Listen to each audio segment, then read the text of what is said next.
Chet Holmgren, and I'm down to dunk. This is AJ Mitchell, and I'm down to dunk. This is Alex Caruso, and I'm down to dunk. It's like baby bottle pop. Yeah. This is Adam Flagler, and I'm down to dunk. Hey, it's Isaiah Hartenstein, and I'm down to dunk. This is Kason Wallace, and I'm down to dunk. I can't spell Lucas. Hey, how do you spell Lucas? How do you spell Lucas? This is Lou Dort, and I'm down to Dort. This is Nikola Topic, and I'm down to dunk. This is Dylan Jones, and I'm down to dunk. This is Isaiah Joe, and I'm down to dunk. And there's probably like 50 to 75 Beanie Babies. Give me like your top 3 Pokemon. Brother, I can't even name. This is Jay Will, and I'm down to dunk. Sometimes the way his brain works is it leaves a lot to be desired. This is Kenrich Williams, and I'm down to dunk. Charmander.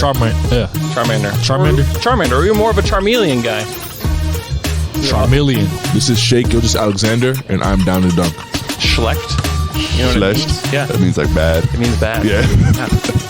Yeah, that's me. Well, it was a good interview, so it wasn't bad. J-Dub, year 3, and I'm down to dunk for the 3rd time. Thank you.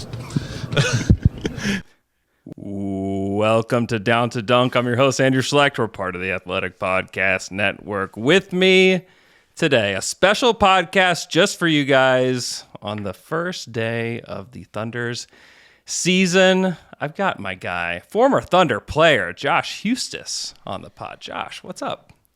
What is going on, Schlecht? I gotta say, I'm more of a Charizard guy. After watching the intro, I gotta make sure I'm more of a Charizard guy. I can't. There's no way Kenrich doesn't know a single Pokemon. He did. There was. So he was. I was at. The question was for the interview was, did you ever collect any? Did you collect something when you were growing up? And okay. he said, I collected basketball cards, football cards, and Pokemon cards. And I was like, could care less. I don't care anything about your basketball and football cards, but I have to know about the Pokemon cards.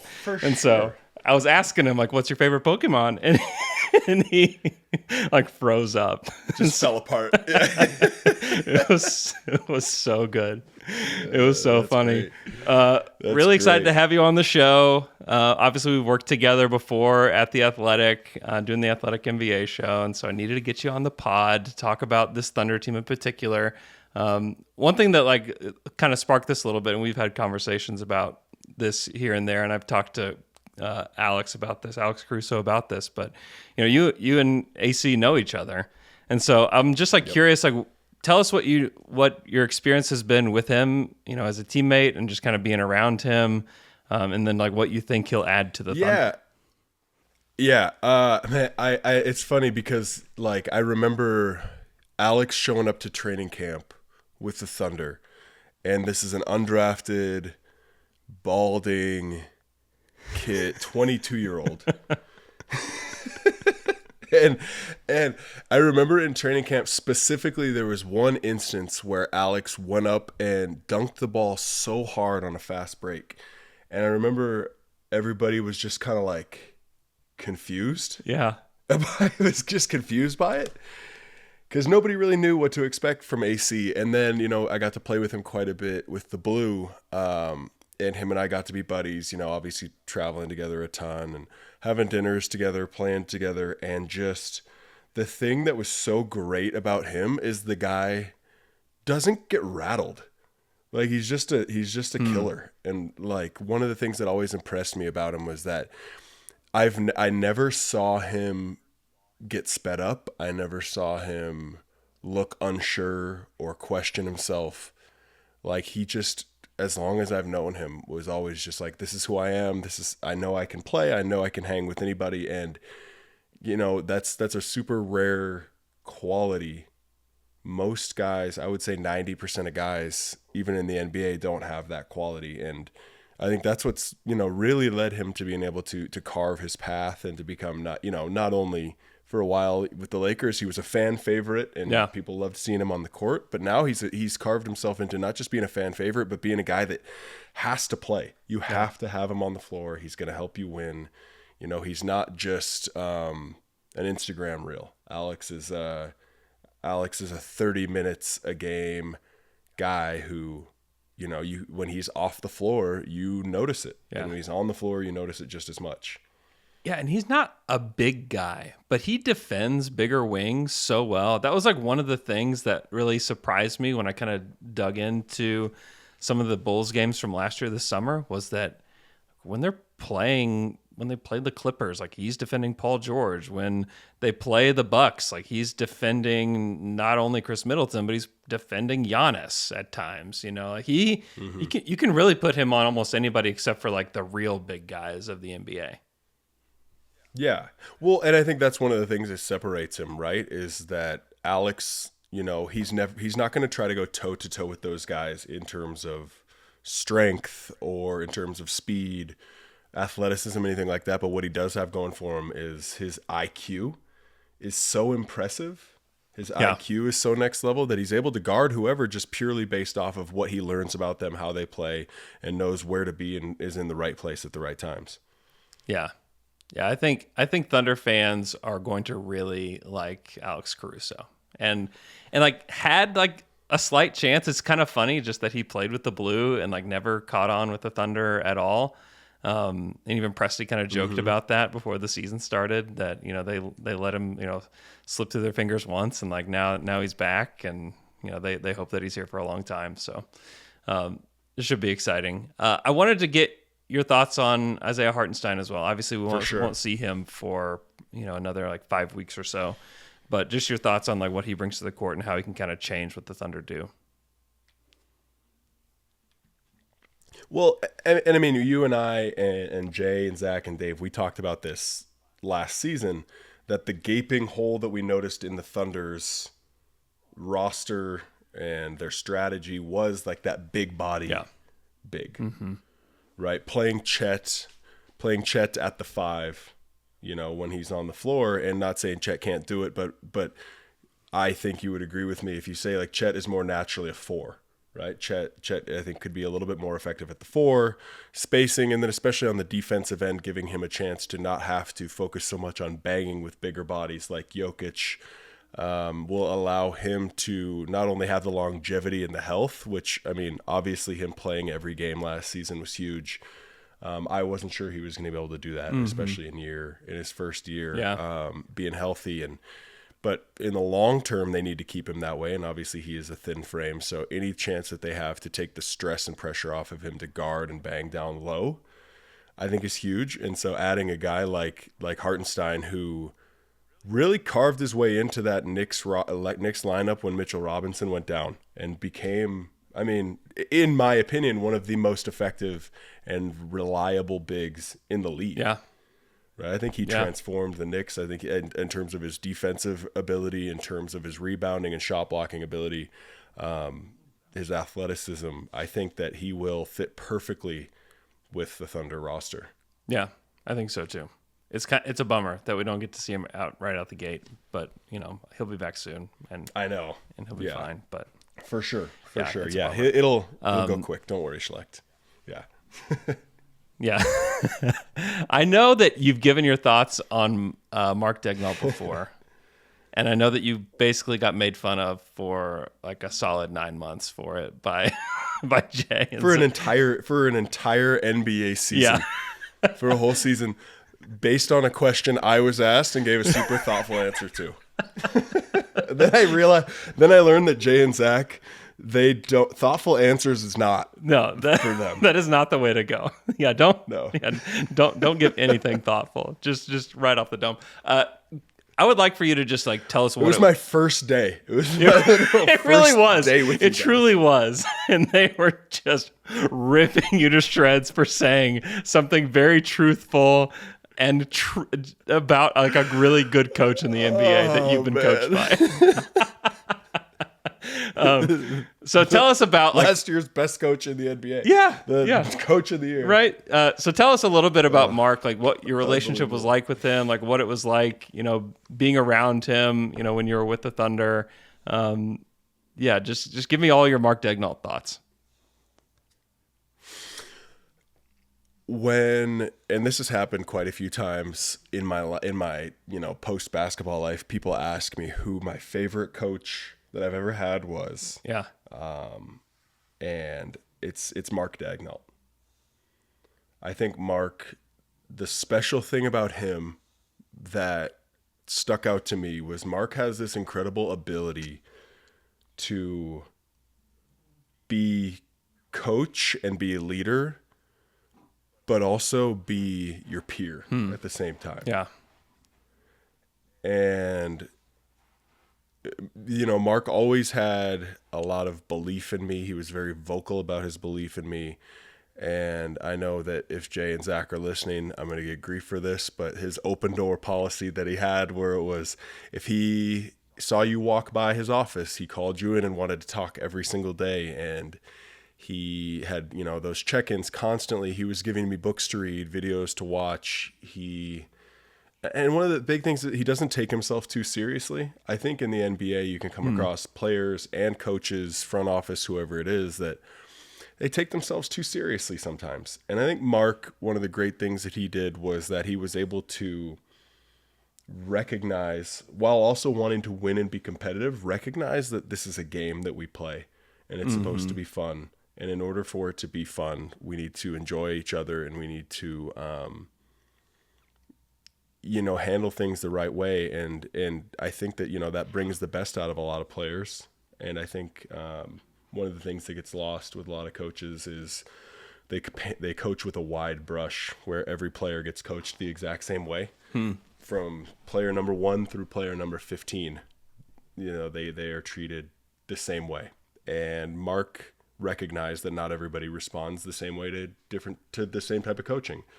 There's certain players who, you know, need to be pushed more. There's certain players who need to be spoken to in different ways, you know, kind of like given a little bit more reassurance or, you know, yelled at or not yelled at or whatever the case may be. And Mark was always really good at that. And that always stuck out to me and meant a lot to me. Yeah. The one thing that has stuck out to me with just talking to current players about him is just how much they respect him. And like, they not only respect him as like a man, but like they respect his basketball mind and like his journey is so wild. I one of my like podcasting, something that's on my podcasting bucket list is to have him on the show and for him to just tell his story, because it is a wild story on how he became an NBA coach. You know, it's like he's probably, I mean, I think it's fair to say like he's the most unlikely NBA coach. You know, that's you know the head coach of any NBA team right now. The guy, he wasn't even a good basketball player in high school. Right. Right. I love Mark, but he couldn't play in high, like he wasn't, you know what I mean? Like, but just like you said, his basketball knowledge is second to none. Yeah. Yeah, it really is. For sure. Let's talk about this current team a little bit more. I want to know just your thoughts. Who do you think is the most likely all-star of these two, Chet or J-Dub? Like, who's the most likely guy that you think will be the second all-star for this Thunder team? I really want it to be 3 of them. Yeah. Because I think 3 of them deserve it. But I think only 2 make it, right? And I do just purely, you know, if we were doing like hey, the only votes that count are, you know, are players and media members. Yeah. I think J-Dub would be number 2. Yeah. I think it would be him. Yeah. But that's not how it works. Yeah. And you have to look at the popularity, and I do believe that Chet is going to be that number 2 guy, just purely based off of the fact that he's more well known among like the general basketball watching population. Yeah. And he's going to get those votes. Do I think that, like I said, all 3 of them deserve it, and J-Dub absolutely deserves to be an all-star? Of course. But will there be 3 all-stars from Oklahoma City in the West? That's tough. Yeah. They would have to be on like a 68 win pace or something like that. It'd have to be ridiculous. Yeah. Right? It would have to be insane because there's too much talent in the West that they would have to beat out. Yeah. To make that happen. I mean, I think they're going to get 2, but even getting 2 is still kind of not easy to do. Like you have to be at this like other level to get 2. How do you get Chet in at that forward spot? Yeah. With Jokic and with KD, Like, how do you? I mean, Anthony Davis, if he's healthy, he's getting a with spot. Wemby's getting a spot. You know, that's what I'm saying. Like, where is the space? Sabonis, Yeah. Like, there's the forward. It's loaded. Yep. And then you look at the guards. It's the exact same thing Mm-hmm. with Shea, obviously, and with Booker, with Beal, with Steph. Like, how? Yeah. Yeah. It's that's tough. We didn't even talk about LeBron. I know. Like, this is like LeBron, AD. Like, if they're healthy, they're getting a spot. You know, Bronny. Bronny. 3 minutes per game is enough. He will at a time be in the top 5 voting for guards in the West. no. I promise you. No. I promise you he will. Alex Caruso had it one time. Yeah. I don't know if you remember. AC was up Yep. there, and Zaza Pachulia. You remember that year too? Yeah, I do remember Zaza. It's coming. God, you're so right. Oh, you can't tell me it's not preemptively mad about it. No, I mean, he's a Laker. It's happening. He's LeBron James's son. Like, it's happening. Yeah. Shoot. Yeah. Now I'm not excited about be up All-Star there. voting at all Yep. now. No. I want to get your thoughts on just Shea's improvement. Like, he's an MVP candidate last year, like second in voting last year. He's literally gotten better. If you go back and just look at the history of his game, you know, from like his, you know, from high school on, like, he comes back significantly better every single year that he's played, and like makes this leap that you're just like, he can't possibly get better than this. And then he comes back and he's even better. I'm curious, like, from your perspective, like what you've seen from Shea, you know, in his young career so far.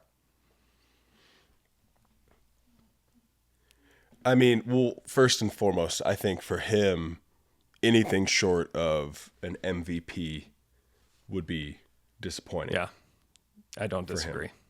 Because I think that's how good he is. Yeah. I think that is how good he is that anything short of MVP is a letdown. One of the things that always has impressed me with watching him is how good he is at everything.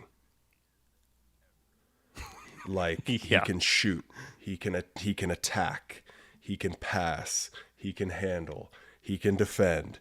Like, the guy, he does everything. And you don't see guards that can do things at such a, I mean, shoot, like, if you've got a guy where did he finish? Did he finish top 3 in scoring in the league? Was that where he he was second. Luka was second. Okay. Mm-hmm. Luke. Okay. Yep. So second in the league in scoring, but then can also be the leading steals guy in the league on one of the best defensive teams in the league. That is something special. And, you know, in terms of his all-around ability, it's always impressed me, because there's scorers, as you know, scorers are kind of a dime a dozen in the NBA. There's always going to be really, really good elite scorers, but it's not often that you see a scorer of his caliber be the threat on the defensive end, as well as be such a great facilitator, right, for his team, making teammates better. I mean, the ways that he gets guys involved, the way that he runs his team, runs his offense, it's incredible. And like I said, anything short of an MVP for him this year, I think, and I know he would agree with me, that is a disappointment. Mm-hmm. What team, if you're the Thunder, if you're on like the Thunder's coaching staff, and you think about like, okay, how do we match up against this team or that team? What's the team that scares you the most in the West? Despite the letdown that we saw from them at the end of during the playoffs, I think it still is the Nuggets. Yeah. I still believe it's Denver. I think Denver's size, athleticism, and then obviously Nikola Jokic, they can wreak havoc in terms of matchups, because of the fact that not only are they big, but they are fast, right? They are skilled, they are athletic, they play well together.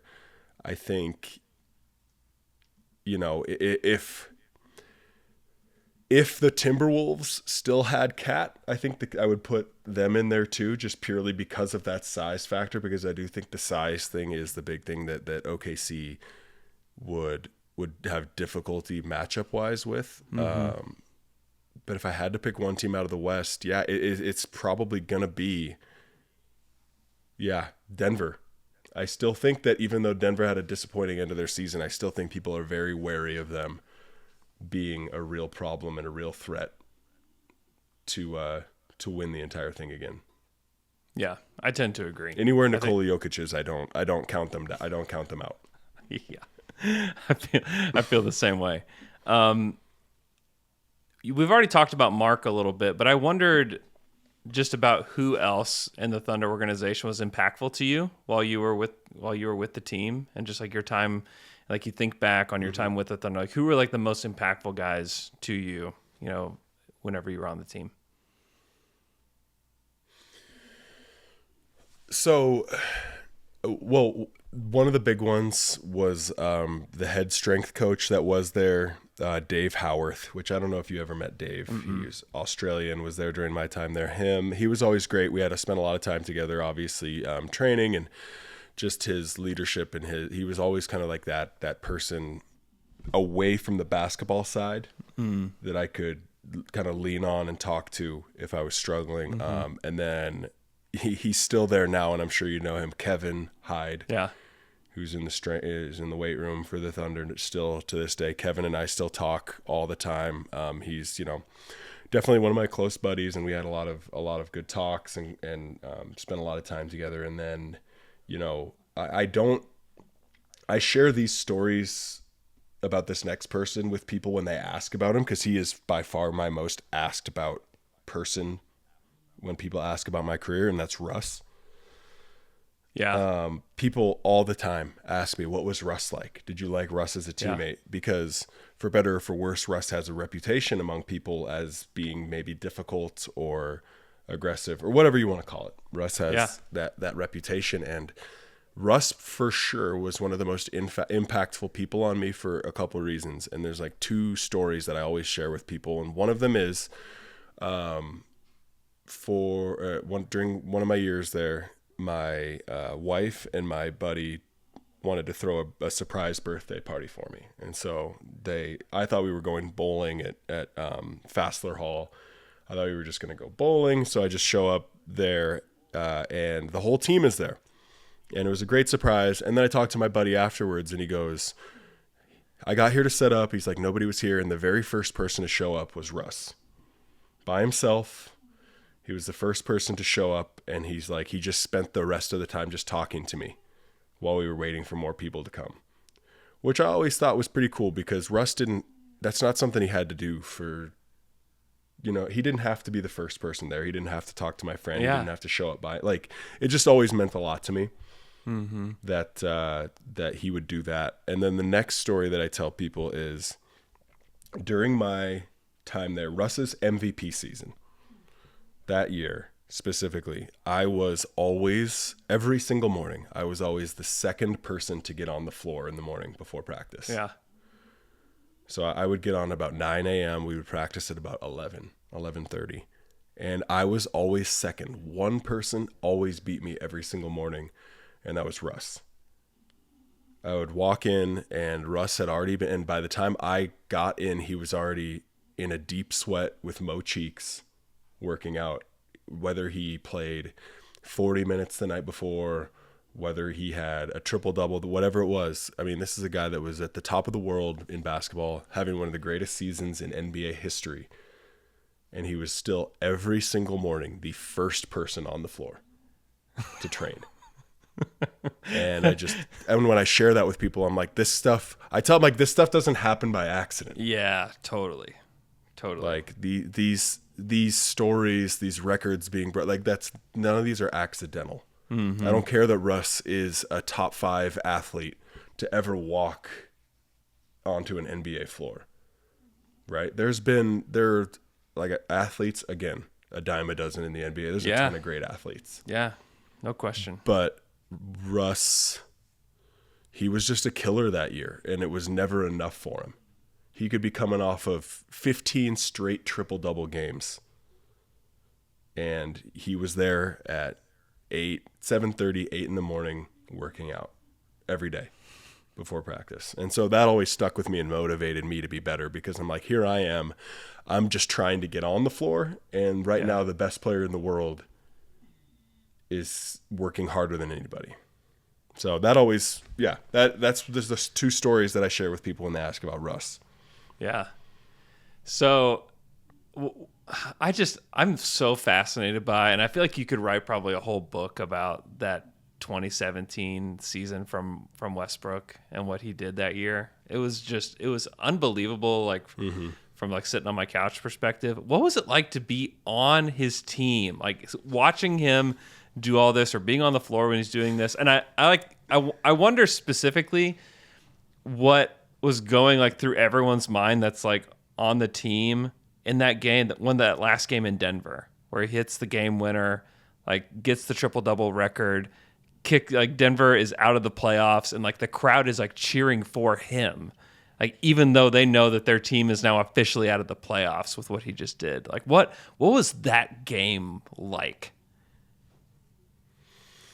Every single night, it was like, it was, to me at least, it was like, there's no way he can do it again.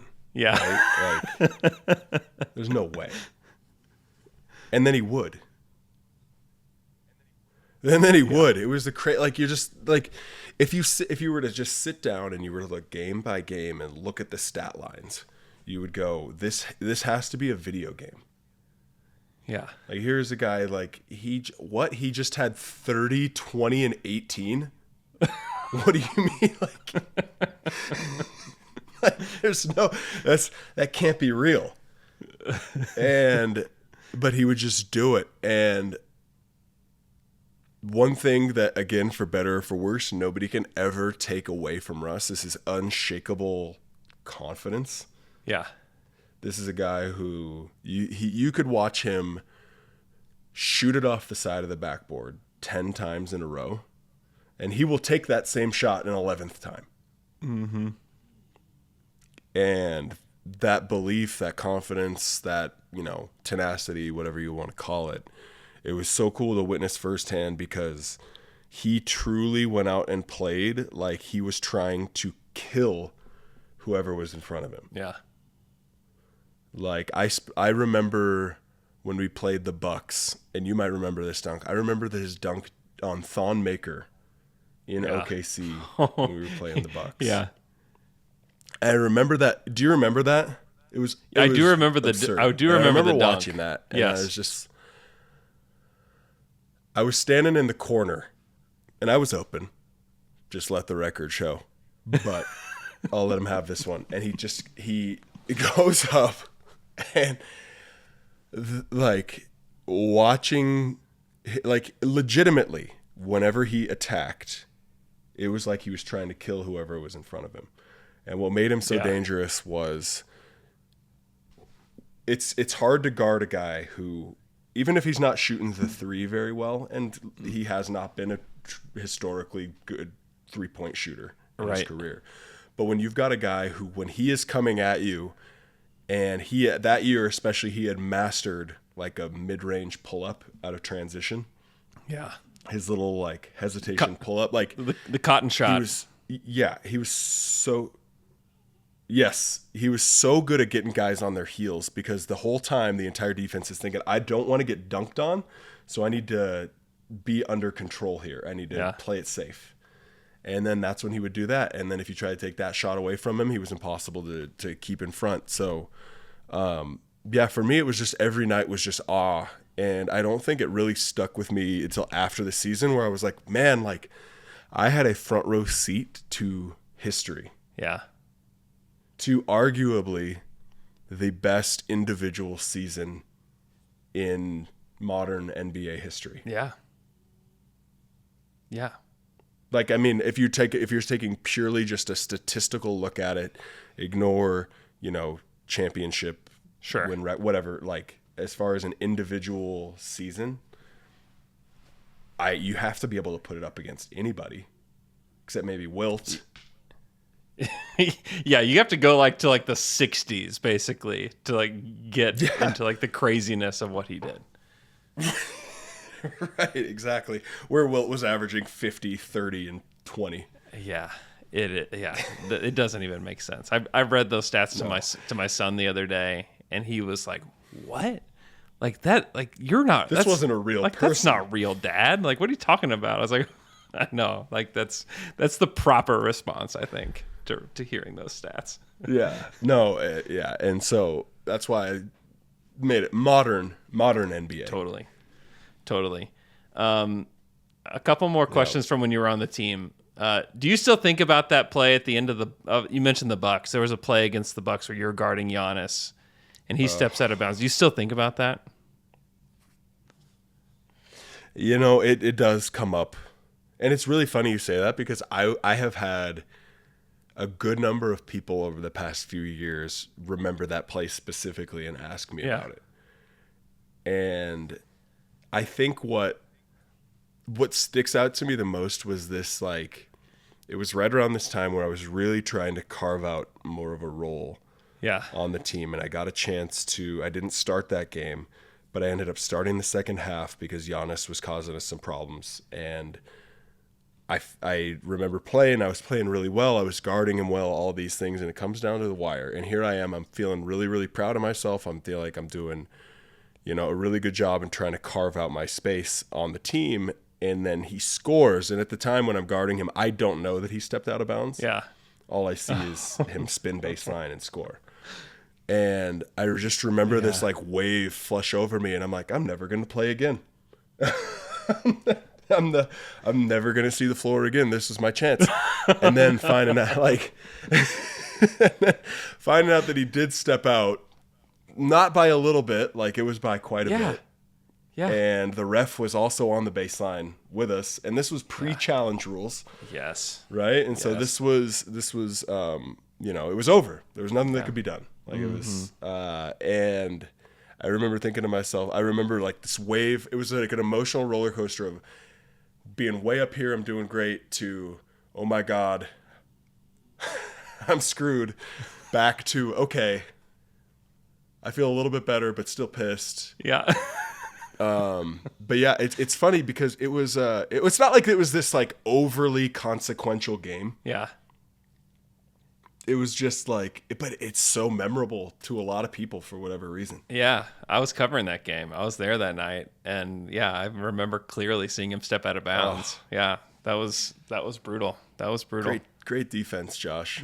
Great. It was. I remember forced him right where I needed to. Listen, hey, I argued that point on a podcast after that game. Argued that point on a podcast. So, Josh, you have to have some Steven Adams. It's stories, literally right? what we're taught is that the baseline. Oh, yeah, go ahead. Yes, Go ahead. Good old Steve-O. Yeah, go ahead and finish your point, and then give me some. I was just Steven gonna Adams say, stories. the baseline. You're taught that the baseline is an extra defender. Yeah. And so you always want to, especially in those spots, you want to send them to that baseline. And I did, and I got punished for it. You did it perfectly. Yeah. Hey.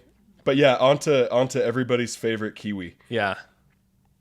Steve-O, man. I had the blessing of being able to play with Steve-O for 4 years, and he was speaking of people that had an impact on me and I'm still close with, that would be Steve. Like, we still talk, we still check in with each other, and a lot of the things that stick out to me is like just this, regardless of his level of fame or like notoriety, success, money, whatever it is. I mean, shoot, another example just came out. He put out his bedroom situation that he's got going on. Right. Like, right there. So funny. Like, that's just him. Like, Steve-O is Steve-O. And I have so many memories of him. So he, every day, would show up to practice. So he never, at least during his time in OKC, never bought a vehicle. What he would do is he would do a commercial for a car dealership, And as payment for the commercial, they would let him lease a vehicle for free. Yeah. So that's how he would drive. He would always, without a doubt, when he arrived at practice, he would be barefoot. He would get out of his truck barefoot, walk through the parking lot barefoot, walk into the building barefoot. I have been to 5-star Michelin restaurants with Steven Adams, and I have seen this animal pick up a $150 $150 tomahawk steak by the bone in like a very nice restaurant and just start eating the meat off the bone in the middle of this nice place. Like, and you just look at him and like you're like, okay, so you're 7 feet already. That's enough attention. Yep. You got long hair. There's more attention. And like now we're sitting here with everybody looking at us like we don't belong already. And you just picked up this 25-ounce steak and are just going to town on it. And he would take it and he would grab it and he would dip it in his mashed potatoes. He would use the steak as a utensil. Yes, and he would use the steak to pick up mashed potatoes and then eat. And it's like he's at like elementary school like lunch where you like dip your like steak fingers into mashed potatoes or whatever. Yes. And I'm telling you, Schlecht, we are at a 5-star restaurant and this guy is doing this. Oh my gosh, that's so funny. That is so good. Just, oh man. And yeah, so that's just his behavior, and that's who he is and has been, and he won't ever change. He's still just the country kid from New Zealand, and that's, I think, one of the things that draws people to him. Yeah, is that you can sense he's just authentic and he's himself. Regardless, you're gonna get Steve-O, for better or for worse. So good. He's so great. Yeah, he's definitely missed here. And like, he is great. There's like this rivalry that exists between the Thunder fan base and the Rockets fan base. I don't know if you're aware of this. Did you know this? I didn't. No. Yeah. So like two fan bases that just hate each other based off of some of it's like the James Harden trade is like a big part of it that like that's what kind of sparked everything. And then they both had like. And then like the Thunder traded Russ to the Rockets, and then they had these like simultaneous rebuilds that happened, and the Rockets got a higher pick than the Thunder in the first draft, and like it's just been like this thing that's just been accumulating over time, and like now that the Rockets have Steven Adams, like Thunder fans just feel like it's a complete like NBA crime that somehow he's on their roster. Like we got to rescue him from Houston. Like he shouldn't be there, kind of thing. So. Anyways, it's interesting that you say that because there's quite a bit of overlap between players in the organizations. Yeah. Now that I like sit and think about it. Yeah, there's a lot. Yeah. Yeah, there really is a lot. Like, I mean, Harden, Russ, Steve-O, Victor Oladipo, Chris Paul. Mm-hmm. Yep. Hartenstein, when I was in the G League with the Austin Spurs, Hartenstein played for the Rio Grande Vipers, so he was in the organization as well. Yep. Like there's a good bit of overlap there now that I like think about it. Yep. There's a lot of online hatred going on Interesting. Between those two fan bases. Okay, couple more questions. Can you tell us like what draft night was like for you? And like just because you had like a very unusual situation with the draft, like being selected at the end of the first round and then playing with the G League. Can you just talk about like how that all came to be? Yeah. Well, and honestly, to be 100% honest, I forget about it quite a bit. That like I was that first domestic draft and stash in NBA history. Yeah. It's something that I forget about, but like essentially what it ended up happening, and like mine is an interesting one because I was, going into the summer before the draft and the training camp, like training invites, all those things, workouts. You know, I was predicted, I don't know, late second to undrafted was kind of where I was being put at. And I was fortunate enough, I got invited. I did 18 workouts for teams. So I was pretty busy and performed well, all those things. And I remember specifically that my OKC workout, I had to leave my college graduation early. So I couldn't even attend my entire graduation because I had to fly to OKC. Wow. And I remember being there and I was just like, man, like, I wish I didn't have to. I wish I could stay for the rest because my family was there. Like, I was like, this is my last, this is a big deal. I'm graduating. I was like, I wish I didn't have to go. Lo and behold, the most important one I went to.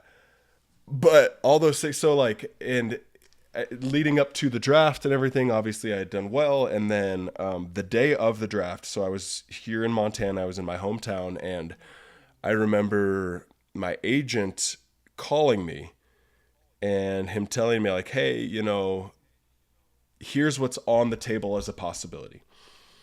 If the guys the Thunder are not, if the guys that the Thunder are interested in, if they're gone before you, or if they're gone by the time it gets to you, would you be interested in going at number 29 with the idea being that you would be a draft and stash domestically? You would play that first year and then we'd go, you know what I mean? That was kind of the understanding. Yeah. And I was like, hey, let's I just want to be drafted. Yeah. Let's go for it. Right. And so, and it comes to that time and I'm sitting there and it's funny because the guys that they had been talking about were still available when it came to me. Like Kyle Anderson was still available. Interesting.Cle Anthony Early, if you remember him from Wichita State, Yeah. he was still available. Like there were some really good forwards that were still available to be drafted. And so I'm like, it's probably not going to happen. And then I am at a sports bar type thing with my family and about 300 other people that came to watch, and sitting there, and I still will never forget the moment. I get the call. The 28th pick is happening, and I get the call. My agent is like, "Are you ready to be an OKC Thunder? You're gonna get picked next." And I remember I picked up the phone, and everybody it went silent in the building when I picked up the phone, and everybody just stared at me. And I remember as soon as I heard that, I immediately teared up because I was like, it's happening. Like this is the culmination of everything that I've worked for my entire life is happening now. And all the people that mean the most to me in the world are here. And then seeing Adam Silver walk onto the stage and I'll never forget, because then there's video of it too, and I'm watching the TV and I hear, with the 29th pick in the 2014 NBA draft, the Oklahoma City Thunder select Ja, and it literally all that came out was Ja, and the entire building erupted. And I didn't hear anything else because everybody was just losing their minds. That's so awesome. And I slept, I did not sleep that night. Yeah. And it's crazy too, because as soon as that, I remember my phone didn't stop vibrating for 3 hours. Wow. After that. Wow. Because it texts, calls, it just did not stop for 3 hours. And that night I hung out with friends and was just celebrating. And then I get a call from Troy Weaver, and they're like, all right, well, at 7 a.m. tomorrow morning, there will be a plane for you at the airport. You can bring some people with you and come to OKC. So it was literally I was drafted at 9 or 9:30 that night. And at 7 a.m. the next morning, I was on a plane to OKC. And I never, I went home of it, but I never went home again after that. It was as soon as, once that happened, I basically lived in OKC, because from there it was the next week was training camp for Summer League, then it was Summer League, then it was the season. And so it was a whirlwind. Wow. That is pretty wild. That is really I'd never cool. been on a private plane before. It was pretty cool. It was a cool experience. Just a kid from Great Falls, Montana, get on a private plane with his buddies, flying to Oklahoma City in a suit that wasn't sized right, and bad haircut. I was unprepared, Schlecht. Oh man, this has been great. I could honestly ask you questions about your time with the Thunder for hours, but I won't keep you any longer. I do want to ask you just a prediction for the team this year, like win total for the Thunder, and then how far do you think they're going to make it? How far you think they'll make it to the playoffs?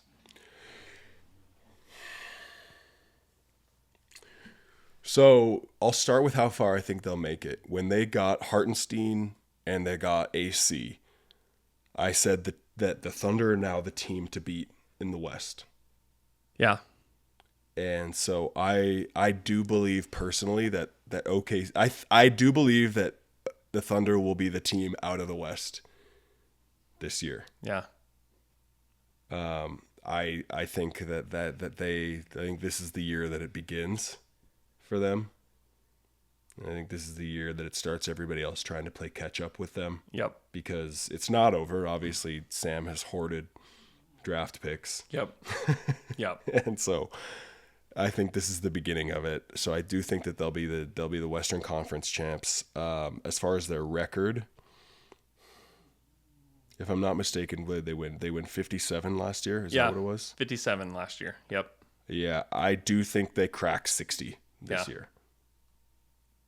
I think they crack 60. I'm going to go ahead and call it 61-21. That's my prediction. 61. Is it really? Yeah, that's my exact 61 wins. That's where I'm at. Yep. I think that's going to be it. Yep. Man, it's exciting. Josh, thanks so much for your time. Thanks so much for coming on the show. This has been so much fun, and we'll have to have you on again, check in maybe mid-season, and just anytime, man. Honestly, just to hear more Steven Adams stories. That'll be. I can come up. I can get you some more. Absolutely. Okay. Absolutely. Awesome. Please tune in tomorrow. We'll have another show breaking down the Thunder's game against Denver tomorrow morning. We really appreciate you listening, and we'll talk to you guys again on Friday.